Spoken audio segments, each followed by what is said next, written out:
አጅበን መጣን ታቦተ ሕጉን እልል ብላችሁ ተቀበሉን።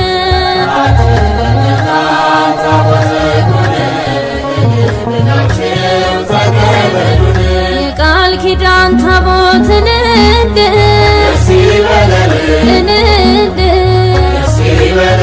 የክብሩ ዙፋን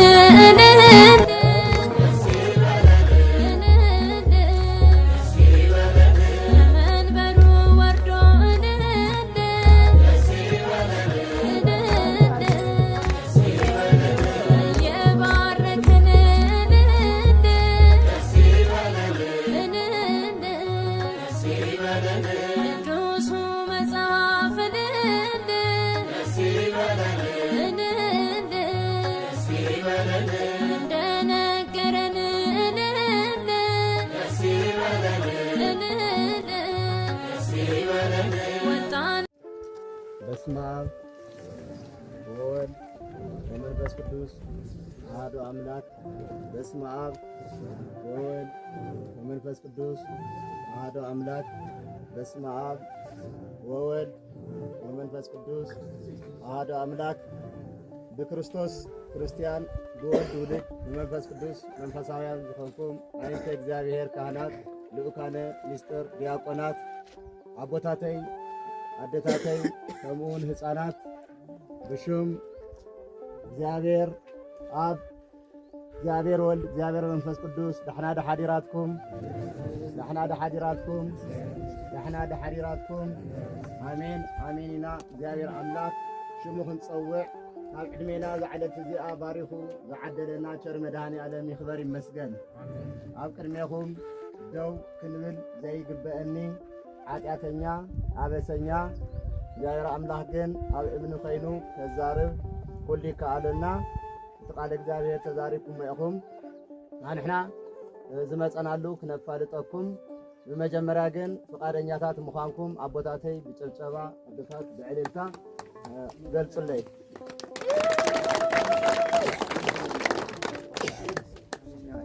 አሜን። አንሕና ዝመፀናሉ ካብ መቐለ ተበጊስና ደራ ኢና ሓዲርና ኣባላት ሸዊት ሚድያ ንበሃል። ሸዊት ሚድያ በ4 ኣቕጣጫ ትግራይ እንዳተጓዓዘት ንዋየ ቅዱሳን ደቂ ዓዲ ተወለድቲ ኣብዛ ቅዱስ ቤተክርስቲያን ዝተጠመቑ እንዳ መድሃኒ ዓለም ኣጽገበት ኣብ ውጭ ዓዲ ዝነብር ሓውና እዩ። ሹመይ ንመድሃኒ ዓለም ኢሉ ልኢኽና ዝወርቃማ አልባሳት መላእክት መሲሎም አቦታትና ካህናት እንዳብረቅረቁ ዘለው ሓውና ሹመይ ንመድሃኒ ዓለም ኢሉ ይህብና ዘሎ። ከምዚ ዓይነት ሓው ከምዚ ዓይነት ውላድ ይሃብኩም። ስለምንታይ ሽምና ዓለም ተተጸውዐ ዓለም ፈለጠትና ይፈለጠትና ትርጉም ስለ ዘይብሉ ማለት እዩ። መድሃኒ ዓለም ገና ቅድመ ዲኡ ኣብ ከርሳ ምቕማጡ መድሃኒ ዓለም ይፈልጦ፣ ብህይወት እንዳሃለዎ መድሃኒ ዓለም ይፈልጦ፣ እዚ ጽቡቕ ስራሕም መድሃኒ ዓለም ኣቐዲሙ ይፈልጦ። ኣብ መጨረሻ ኣብታ ብርሃን ከተማ ደሞ ምስ መድሃኒ ዓለም ይነብር ማለት እዩ። ከምዚ ዓይነት ሰብ ሹመይ ንመድሃኒ ዓለም ኢሉ ዝህብ ካብ ኩሉ ክብሪ ንላዕሊ ዝበለጸ ብጣዕሚ ደስ ኢልኒ ማለት እዩ። ዛሓውና እዚ ካሊእ ዓብዪ ድባብ ወርቂ ጽላል ልኢኽልና እንደገና ዓብዪ ዕፀ መስቀል ተላኢኽሎ ካሊ 10 መቋሚያታትም ሓደሽቲ መቋሚያታት ልኢኽልና አትሮንስ ከም ትትርእይዎ ወንጌል ዝንበበሉ ተኣምር ዝንበበሉ ብሰብ ኢድ እንዳተተሓዘ ዝንበብ ዝነበረ ዓብይ ሓገዝ ገይሩሎ መድሃኒ ዓለምና መድሃኒ ዓለም ይደግፈልና ሓውና ጋዲ ነጋሪት እኒሄ ደስ ዝብል ነጋሪት እዩ ዘቢብ ኣሎ 1 ኪሎ ዘቢብ 1 ጥማር ጥዋፍ 1 ኪሎ ዕጣን ልኢኽልና ኣሎ ሓውና እግዚአብሔር አምላኽ በረከት ረድኤት የብዝሐሉ ኣብ ዓዱ መፂኡ ደሞ ተነሲሁ ተዓሪቑ ንስጉኡን ደሙን ኣብቂዑ ናብ ሓዳር የብቅዐልና ኣቦታትና ነዞም ከምዚ ዓይነት መሰሉ ጸሎት ክትገብሩሎም ሽመይ ንእግዚአብሔር ኢሎም ዝሃቡ መድሃኒ ዓለም ትፈልጦ ናትካ አገልገልቲ ባርኮም ኣብ ዘለውዎ ንዓዶም ንመረበቶም ኣርግጾም እንዳልኩም ስብሃት እግዚአብሔር ክተቕርብሎም በዘጋጣሚ ከተሓሳስበኩም ይፈቱ በመጀመሪያ እንኳዕ ንጌታና መድኃኒና ኢየሱስ ክርስቶስ በዓለ ልደት ዋዜማ በሰላም ኣብጽሐና ጌታ አምላኽና ፈጣሪና ካብ ሰማያ ሰማያት ካብቲ ክብሩ ቦታ ናብዛ ተዋረደት ናብዛ መከራን ስቃይን ዘለዋ ምድሪ ንምምጻእ ንምንታይ ተወለደ ንምንታይ ምውላድ ኣለዮ እግዚአብሔር አምላኽ አዳም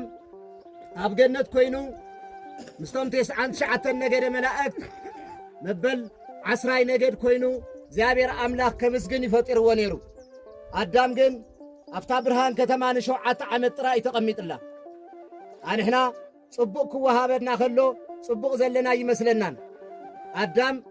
አፍቲ ብርሃን ከተማ ምስ መላእክት ኮይኑ እግዚአብሔር አምላኽ ኣብ ዘመስግነሉ ዝነበረ ሰዓት ዲያብሎስ ኣብ ተመን ሓዲሩ እቲ ክብረይ ተወሲድኒ ቦታይ ተመንጢቀ ኢሉ ድቃስ ዘይብሉ ዲያብሎስ ጥንቲ ጠላታችን ዲያብሎስ አዳም ኣብቲ ብርሃን ክነብር የብሉን ከማይ ኣብ ሲኦል ክቕቀል ኣለዎ ኢሉ ኣብ ተመን ሓዲሩ ንሔዋን ከሰሓሕታ ጀሚሩ ማለት እዩ ናብ አዳም ከይዱ ግን ኦ አዳም ንጉሰ ሰማይ ወምድር ከመይ ሓዲርካ ኢልዎ ዋ ጌጋ ትናገር ኣለኻ ኣነ ንጉስ ናይ ሰማይ ናይ ምድሪ ይኮንኩን ናይ ምድሪ ንጉስ እየ ኢልዎ ናብ አዳም ናብ ሔዋን ሓፍትና ከይዱ ደሞ ዴና ከይዱ ኦ ንግሥተ ሰማይ ወምድር ሔዋን ከመይ ሓዲርክ ምስ በላ ፈገግ ኢላ ተሓጒሳ ዲያብሎስ ብስና ገይሩ ናብ ልባ ኣትዩ ከመይ ትነብሩ ኣለኹም ኣብዚ ገነት ከመይ ትነብሩ ኣለኹም ከመይ ኢናብራኹም ኢሉ ምስ ጠየቓ ዋዚ ኩሉ ብሉዕ ኢልና ዛዕፀ በለስ እዚኣ ግን ከይትበልዑ ኢልና ንምንታይ ኢልኩም እዚኣ ተበሊዕኹም ናይ ሞት ሞት ክትሞቱ ኢኹም ከምኡ ዘይኮነ ኢልዋ ዲያብሎስ እዚኣ ተበሊዕኹም ሕማቕን ጽቡቕን ክትፈልዩ ኢኹም ጽቡቕ እኮ እዮም ዘለዉ አዳምን ሔዋንን እንታይ ተመንዮም ኣብ ጽቡቕ ምቾት እንዳሃለኻ ዝሙት ምምናይ ስኻር ምምናይ ዕብዳር ምምናይ ምስ እግዚአብሔር እናለኻ እንዳጠንቋል እንዳደፍተራ እንዳፍቑራ ምምናይ እንታይ ገይራ ሔዋን ሕማቕ ተመንያ ጽቡቕ እማ ኣላኮ እግዚአብሔር በብመዓልቲ በብደቂቓ እንዳባርኻ እንዳሃለወ ዘይጸገበት እቲ ብርሃን ከተማ እቲ ፍሪኡ ርኢኻ ዝጽገቦ ከተማ እንዳሃለወት ናብ ጥቤት መከራ ሓሳር ተመንያ ሕማቕ ምርኣይ ደልያ እምበር ጽቡቕ እማ ምሳኣ ነይሩ እዚ ማይኮነን ከም እግዚአብሔር አምላኽ ከይትኾኑ ደሊኢኹም ጌርኩም ኢልዋ እና ዕፀ በለስ ተበሊዕኸያ ከም እግዚአብሔር ክትኮኑ ኢኹም ኢልዎ ክትበልዕ ምስ ከደት ንኣዳም መብልዕ እየ ኢልዋ ንኣዳም በቲ ሓደ ኢዳ ንባዕላ ብሓደ ኢዳ ጌራ እታ ዕፀ በለስ በሊዓታ ሕጊ ተጣሒሱ ሕጊ ምስ ተጣሓሰ እግዚአብሔር አምላኽ ሓዚኑ ዕራቆቶም ወፂኦም ናይ ብርሃን ልብሲ ዝነበሮም ዕራቆቶም ወፂኦም ዕርቃን ካብ ምውፃእ የድሕነና አንሕናም ዕርቃንና ወፂና ኣለና ቅድስት ቤተ ክርስቲያን ኣሃዱ እንዳበሉ ቦታትና ካብ ማህሌት ጀሚሮም ተኣምር ኪዳን ኣብፂሖም ቅዳሴ ኣብፂሖም ዘቕድስ የለ ዝንሳህ የለ ዝቖርብ የለ ስግኡን ደሙን ብልዑለይ ተበለና ዘይንበልዕ ዕፀ በለስ ኣይትብልዑ ኢልና ዕፀ በለስ በንጢስና በሊዕና ጫት ሽጋራ ቡና ዕፀ በለሳት እየን እወ እንዳሰብ ከድካ ኮ ቡና ንዑ ቡና እተው እዩ ዝበሃል ጫት ዝቕሕም ተረኺብና ጫት ቀሓም ምግቢ ብላዕ ዝብለካ የለን ሽጋራ ዘጭስ ሽጋራ ጭስ ይብለካ ምግቢ በሊዕኻ ረ ዝብለካ እኮ የለን ቡና ስተዩ ንዑገዛእተው ብዙኸረድናዮ ገዳማት ቤተ ክርስቲያናት ቡና ባስተዩ ይብሉና እንጀራ ብልዑ ኸይፍናት ቡና ስተይ ጥራይ እግዚአብሔር አምላኽ መዓር ጠስሚ ጻባ ሩጎ አራንሺ ብርቱካን ጠጥዑም አዘጋጅልና አንሕና ዕረይና ንፈቱ መከራ ኢና ንፈቱ ገነት መንግሥተ ሰማይ ዝመስል ቦታ ሂብና ናበይን እንደራደረለና ንጎይለና ሞትና ነጻድፎለና ናብ ሲዮን ንኽንኣቱ ዳጠንቋሪ እንዳፍቑራ ምቀኝነት ተንኰል ክፍኣት ሓሜት ጾም ምስዓር በዓል ምድፋር ቀዳም ሰንበት ይንፈልጥ ቀዳም ሰንበት ማለት እግዚአብሔር አምላኽ በዓለየ ኢሉ ኣነ እግዚአብሔር ዕለታት ኣይኮነን ንሽመነ ዕለታት ሰይመየን ኢሉ ዓለም ክሓልፍ ከሎ ካብ ሶድስ ካብ ዓርቢ ዕለትነተን ክስረዝ ከሎ ቀዳም ሰንበት ግን ዘለዓለማውያንን እግዚአብሔር ይሓልፍ ድዩ ኣይሓልፍን እወ ስላሴ ነኽብሮ ሚካኤል ነኽብር በዓለ ማርያም ነኽብር መድኃኔ ዓለም ነኽብር ባለ እግዚአብሔር ነኽብር ቀዳም ሰንበትን ነኽብር ተኸቢርና ክንነብር እንተ ዘይኮይኑ እግዚአብሔር ሕጉን ስርዓቱን በዓላቱ ደፊርካ እግዚአብሔር ታይ ጌርናካ ኢና ዝኹሉ መከራ ተበልና እግዚአብሔር ይሰምዕን አዳምን ሔዋንን ብጀካ ዕፀ በለስ ካሊእ ኃጢአት ኣይነበሮምን ናይ ልቢ ክፍኣት ኣይነበሮም ተንኰል ኣይነበሮም ክፍኣት ኣይነበሮም ሕስድና ምቀኝነት ኣይነበሮም ታዲያ ሕጊ ጥሒሶም 5500 ዘመን ተሳቒሩ ድሕሪ ግን ምስ ተነስሑ ምስ ሓዘኑ አዳም ንብዓት ኣይኮነን ነቢዑ ደም ጥራይ ኣይኮነን ነቢዑ መግሊ ነቢዑ መልሲ ግን ኣይነበረን ንስሓ እግዚአብሔር ተቐባሊ እዩ ሰብ ንቕተል ንመትት ንዕበድ ንዘሙ ንስረቕ ተተነሲና እግዚአብሔር አምላኽ ወዲ 40 መዓልቲ ጓልጓል 80 መዓልቲ ገይሩ እዚ ነፃነት ሂብና እዩ ተዋህዶ ኮይና ምፍጣርና ዕድለኛታት ኢና ሞይትና ይንቐርን ከይንመውት ብህይወት እንዳሃለና ንስሓ አዘጋጅልና መን ኢና አባት ንስኡ ዝቐርብ ግን መን ንስሓ ኣሎ ምስራቅ ገንዘብ ምውህላል ጉያ እዩ ዘሎ ምጭብርባር ሓውካ ረጊፅካ ሓውካ እንዳቐተልካ ምንባር ንነብር ዶ ይመስለና ዘርማን ዘርና ኢና ንጨርሶም ዘለና ኣብ ሰማይ ደሞ ቦታ የለንም ኣብ ቅድሚ እግዚአብሔር ኣብዚ እወ ነጸላታት ተኸዲና ካባታት ለቢስና ነገስታት ሞካንንት ክንመስል ንኽእል ኢና ሓቀኛታት ቆረብቲ ክንመስል ንኽእል ኢና ልብን ኩላሊትን ዝምርምር ኣምላኽ ግን ካብኡ ምምላጥ የለን እዚ ፈሪሕና ንንበር ስለ ስጋና ንጨነቕ ስለ ነፍስና እግዚአብሔር አምላኽ ሐዋርያት ታይሎም ጠይቖም ደብረ ዘይቲ ኣብ መዋዕለ ስብከቱ ኣብዚ ምድሪ መጺኡ ዳተንከራተተ እንዳምሃረ እንዳሃለወ ናብ መጨረሻ ዘመን ምልክቱ ታይ ኢሎሞ ኣብ መጨረሻ ዓለም ታይ ኣትከውን ደሞ ህዝቢ ብልዕሊ ህዝቢ ክለዓል እዩ ፍቕሪ ካብ ደቂ ሰባት ክጠፍዩ ደቂ ሰባት ንገንዘብ ክግዝኦም ካብ ሓዎም ንላዕሊ ካብ በዓልቲ ቤቶም ንላዕሊ ካብ ደቆም ንላዕሊ ገንዘብ ክፈትዉ እዮም ፍቕሪ ካብ ደቂ ሰባት ክጠፍዩ ህዝቢ ብልዕሊ ህዝቢ ክለዓል እዩ መንግስቲ ብልዕሊ መንግስቲ ክለዓል እዩ ጦርነት ናይ ጦርነት ነጋሪት በያዕ ኣህጉሩ ክለዓል እዩ ጥሜት ስደት መከራ ክኾን እዩ እዚ ግን ኢሉ ናይ ምጥ መጀመርያ እዩ ናይ ሕርሲ መጀመርያ እዩ ዝኹሉ መከራ ሓሊፍናዮ ዘለና ናይ ሕርሲ መጀመርያ እዩ ኣብ ማእኸል ሕርሲ ኣብታ መወዳእታ ሕርሲ ዘሎ ግን ገና ኢልዎ ዓለም ካብ ተፈጠረ ጀሚሩ ዘይተረኣየ ዘይተገበረ ዘይተሰምዐ ንወደፊቱ ዘይድገም ከቢድ መከራ ነኩም ይለና ኣሎ ማቴዎስ ወንጌል 24 ነንብብዎ ዋ ከቢድ መከራ ቅድሜና ይጽበየና ኣሎ ክልተ ነገር ተዘጋጅሎ ብርሃን ኣሎ ትጸልማት ሓሊፍካ ትመከራ ሓሊፍካ ትመከራ ዝሕልፍ ተነሲኻ ተዓሪቅካ ይቅር ኢልካ ናማትካ ዝወሰድካ የንብረት መሊስካ እዚ ናብ ካህን ቀሪብካ ተነሲኻ ስጋ ወልደ እግዚአብሔር ዝበልዐ ሓልፋ ኢዛ መገድት እዚኣ ዛ ጸልማት እዚኣ ሓልፋ እዩ ቶም የዋሃር መንግሥተ ሰማይ ክወርስዋ እዮም ዝበሎ እግዚአብሔር ከምዞም ህፃናት ተዘይኮንኩም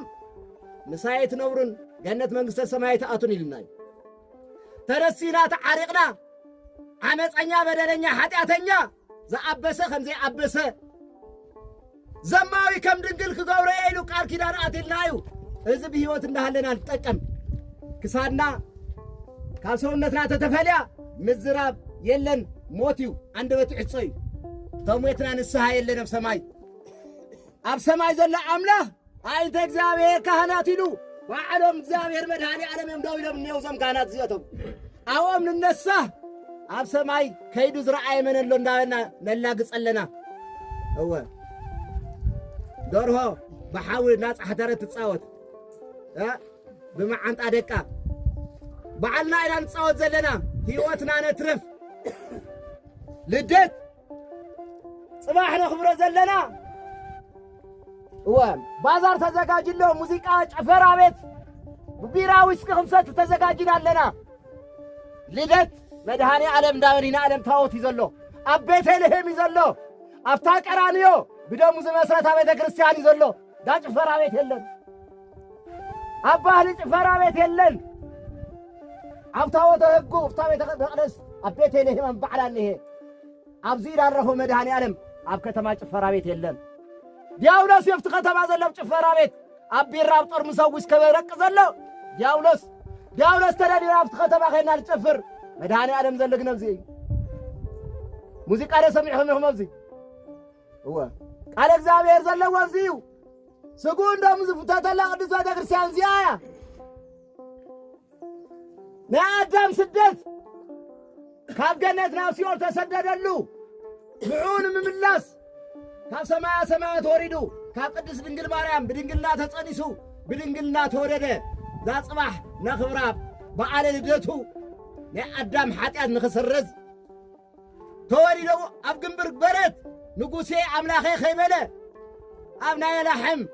መደቀሲ ተወሊዱም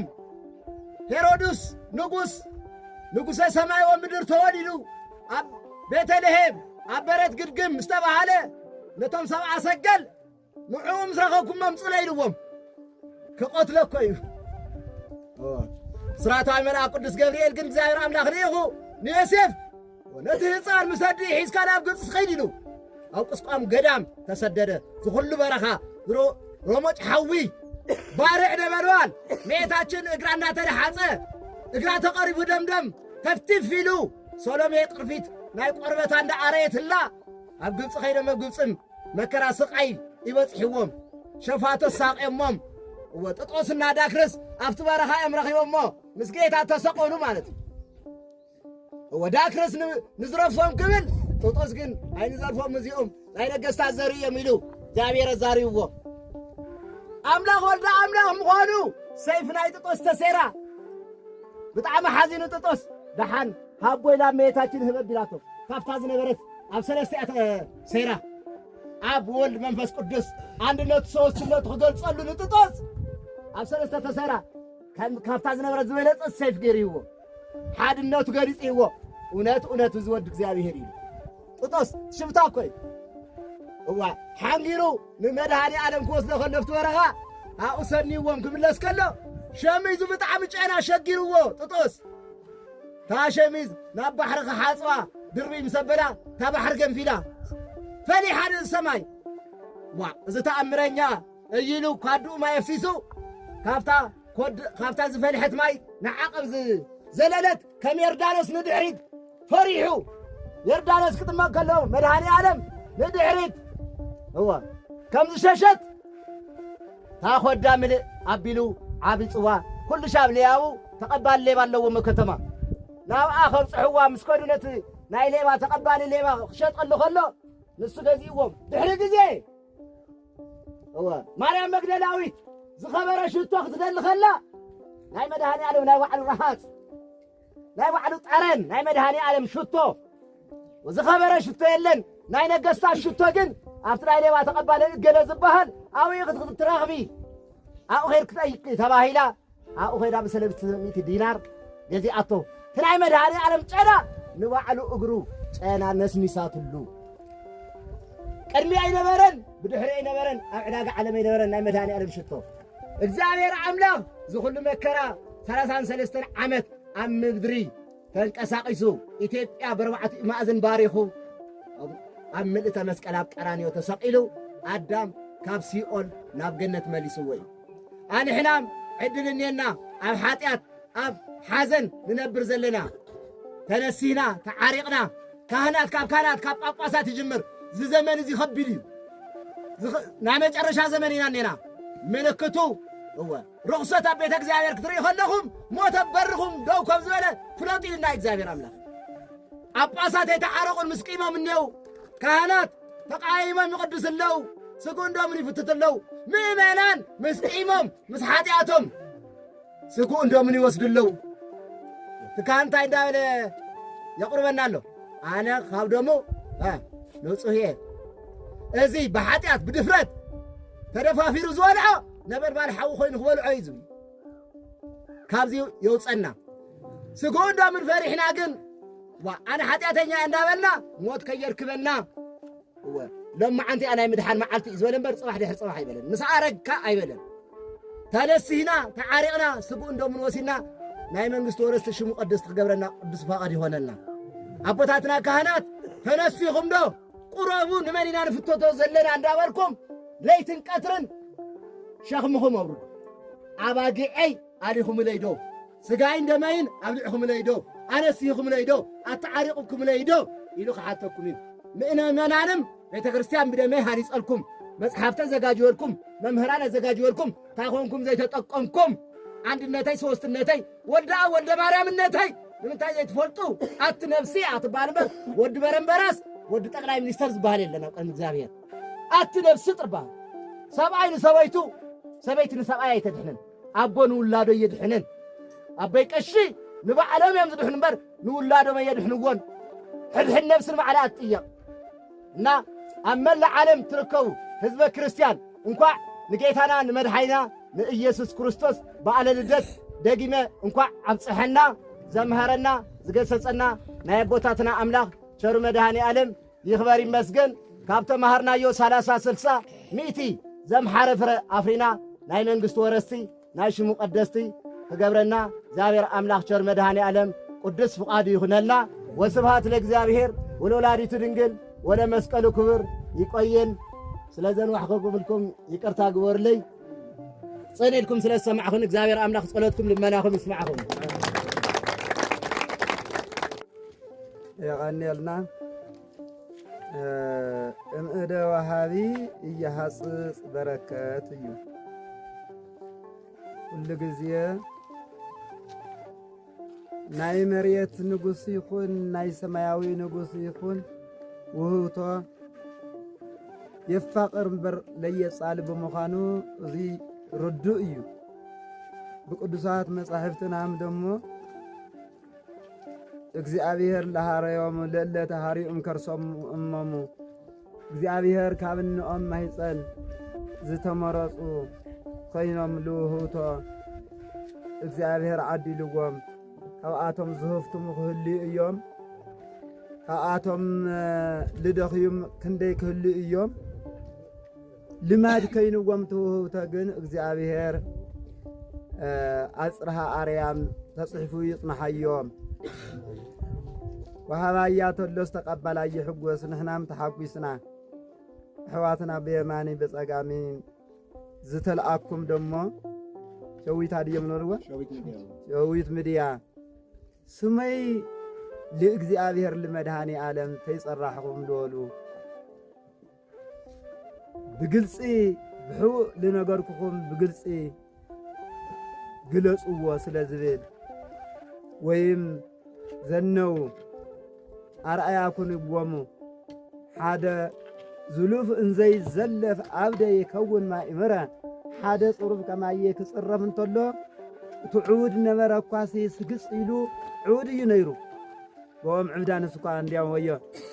ድራማ ሕዲሮም ናብዞዝኔሉ ሓደርናዮስ ዕውዳት ክበሃሉስ ደቀገለ ደቀጋል ይበሃሉ ሰለስተ እዚያ ሕራስ ካልኦም ናሓዲሮም ይፈልጥዎም ሕራስ ዘይብልና ሓዲርና ቤተ ክርስቲያንስ ባ አንቱም ረሰይኩም ጎ በአተፋያት ቤተ ክርስቲያን ለሐለየ ግን ናዋዛ ፈዛዛ ሕዲሮምና እዚዮም ተአገስ ተመለስ ይወለም አበይከኒው የለው ይሄዚ እዛ ቤተ ክርስቲያን ርብስ ሕዲሮምና ገዛ ለገዛ ንሓድር ነበርናስ ኣብ ቤተ ክርስቲያን ዘሐይሽ ለስጋና ንእሽተይ ክነኽብር ዓራት ይቕረየና ኣብዚ ክንረስ ኢልና ግን ህራስ ካልኦም ናሓዲሮም እዚ ተፈታተኒ ዲያብሎስ ብሱር ላጠቃ ሓዲሮፍቱ ደጀ ሰላም ማለት እዩ 3 ሰዓት እዮም እሞ 3 ኦም ግን እንወይኖም ዓይነቱ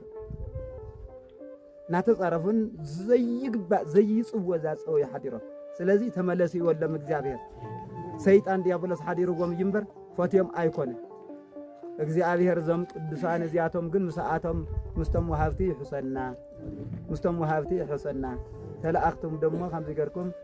አርቁ አብልኩም ተስፋ አብልኩም አስተምሮ ዘሃብኩምጎ ኣብ ልቦናና ይሕድረልና ከመይሰይ ሰሙ ወይል የቡ ምስማዕ ንሰምዕ ለና መስምዕ እዝኒ መስኮት ይውና ኣብ ልብ ግን አይነተጎረይ ከመዘወድቀ ውስተ ኮኮ ኸይኑኸን ኣብ ኮኩሕል ወደቀ ዘርእሲ ይመውት ድዩ ይወቅል ድዩ አይወቅልን ኮኩሕ ማለት ዕንዝር ከማየ ብሱር ላይ ይሰምዕ አውዲ ቤተክርስቲያን ታይል በድዩ ዘማ ተፍተፍላ ለኸውልና ይሉ አውዲ ወለ ኸድዩ ኣብ ጭንጫ ቦታ ኣብ እሾኽ ቦታ ለለዎ እንቱ በቕሊ ደሞ ይወድ ብግዚኡ ይወቅል ይሓንቆ ከምቲ ህዝቢ ክሓንቀና ልብሎ ከመይ ልስጋና ክንጥውር ማእዚና ንኸዳ ንብለና ዓለመ ስጋ ትሓንቀናላ ልናይ እግዚአብሔር መንገዲ ለኸይንምሃር ልናይ እግዚአብሔር መንገዲ ኸይንትሕስ ስለዚ ዞም ቅዱሳት እዚያቶም ከመነ ምህርዎም ሻላ ኡፊሮም ሻላ ጽቡቕን ሕማቕን ሪኦም ኣስራት በኹራት ክነውፅኦ ኣለና ለቤተ ክርስቲያንና ልዳቦና ወይም ለቤተ ክርስቲያን ልዳቦ ለይብሉ ልስኹኢሎም ብግልፂ ገይሩ ኣብዳ እግዚአብሔር ክጸንሐና እዩ ከምቲ ልጠቐስዎ እሁኒ እያድህን እህዋሁ ወእይሁ ቤዛ ነውሱ 14 መዝሙረ ዳዊት ክንዲ ነውሱ ዘጻመወ በዓለም ይሃዩ ለዝልፉ ኣብዚ ዓለም እዚያ ልደኸመ ብናይ ነፍሲ ልደኸመ እዩ ልድሕን እምበር ሓውል ሓወ የድሕናይ ሓፍቱ ልደኣ ኣይተድሕናይ ኣዳኣም ልጓላ ኣይተድሕናይ ስለ ዝብል ጠቒሶምዎ እዩ ህዝውን ብዚያቶም ግን በኣታቶም ይመላለአና እግዚአብሔር በኣታቶም ብዞም ቅዱሳን እዚዮም ጽቡቕ ስለረአና እግዚአብሔር ንቕንቐሉ ቱ ብግልጽ ገይራ ዘነው ለሃበቶ ለይንህብ እዚያ እኳ ክንዱዙ ልኾን ለሃበትሲ ንሕናኸ ኣነኸን ኣበዩ ኣይትየ ንምጉያይ ኣነ ኸበዩ ምሕደረይ ታይከ ሂበላ እየ ለቤተ ክርስቲያን ታይከ መጹይተ እየ ኢሉ ለይህብ ነበረ ከማየይ ልኽህብ ግልጽ ኸይና ዝትህወላ ቅኑዕ ለእንተ ተኣቢ ጸጋ መድኃኒት ለነፍሲ ወሰጋ ስለ ዘሎ ጠቒሳ ተለይ ኮይኑ እዚያ ኸትብተላ እዚያ ትሕባ እያ ዝብል ጸሎትኩም ገዛኹም ዓጺኹም ብሕውእ ግበርዎ እዩ ዝብል ብወንጀልና ስለዚ እግዚአብሔር ከምቲ ብግልፂ ብሕውእ ዝሃው ግን ናብኣቶም ተጠሚርና ታ ቅድም ልጠቐስኩዋ እዙይ ተንቲኖም ከምዚ ኢሎም ተምሂሮም እግዚአብሔር ተምሂሮም ለምህሮና ተምሂሮም ለአና መድኃኒት ነሱ ወለድና ለልዑልና እግዚአብሔር ተኽሊ ይሃበልና ተኽሊ ንትከል ተኽሊ ለይውሉ አጸድ ዘይውሉ ቤተ ክርስቲያን ጥሕሚ ዘይውሉ ቃሺ በኮንቱ እዩ መዓርግ ይውሉ ቤተ ክርስቲያን ብዕራይ ተተካኣይ ጣዕዋ ዘይውሉ ግርማ ይውሉ ሃፍታም ክበሃል ይኽእል ንቑር እንተይሉ ንቑር እዩ ተተካኣይ ንግበር ልምትካእ የብክዐና ስለለለዳ መጽኩምና ስለዚ ሁሉ ለተቃረበ ግን የቀንየልና ካመራኺ ካመ ለሕሚ የጋኒ እዮም ላብዛ ዓዶም ላብዛ ቦታኦም ላመረበቶም እግዚአብሔር ሐሳበ ልቦናኦም ይፈጽመሎም ባሕሪ ሸጊሮም ጽዒሮም ዝኹሉ ኣስራት በኽራት ተውፂኦም ዘለው ብበረኻይ በዓዲ ይሓልዮም ገንዘቦም ብዙሕ ይጎሮ ዕድሞኦም ነዊሕ ይግበረልና የቀንየልና